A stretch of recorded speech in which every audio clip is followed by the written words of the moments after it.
ఉత్తముడు ఒకడే, నజరేయుడు యేసు. ప్రకటించుపోను ప్రకటించుపోను ప్రకటించుపోను ప్రకటించుపోను ప్రకటించుపోను. ఏం జరిగిద్దో ఏం జరగదో నేను చూస్తాపు. అంతే. ఆయన వాక్కు బయలుదేరింది, ఆగిందా? 2000 సంవత్సరాల క్రితం ఆయన వాక్కు అపోస్తలుల ద్వారా బయలుదేరి దావాలనమే వ్యాపించి ప్రపంచం మొత్తాన్ని జుట్టేస్తుంది.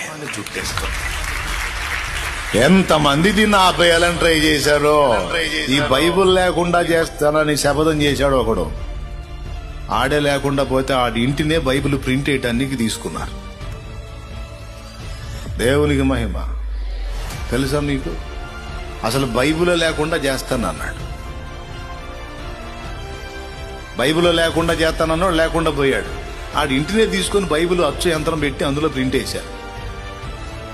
అందుకే ఎవరన్నా ప్రగల్భాలు బలిగితే మౌనంగా చూస్తూ ఉంటా. నీకు మూడిందిరా రే అనుకుంటా. దేవునికి స్తోత్రం, హల్లెలూయా. ఎందుకంటే ఆయన ఏదో సాఫ్ట్ అనుకుంటారు. యేసయ్యలో 2 కోణాలు ఉన్నాయి. వదకు తేబడిన గొర్రె పిల్ల అన్నది ఎంత నిజమో, యూదా గోత్రపు సింహం అన్నది కూడా అంతే నిజం.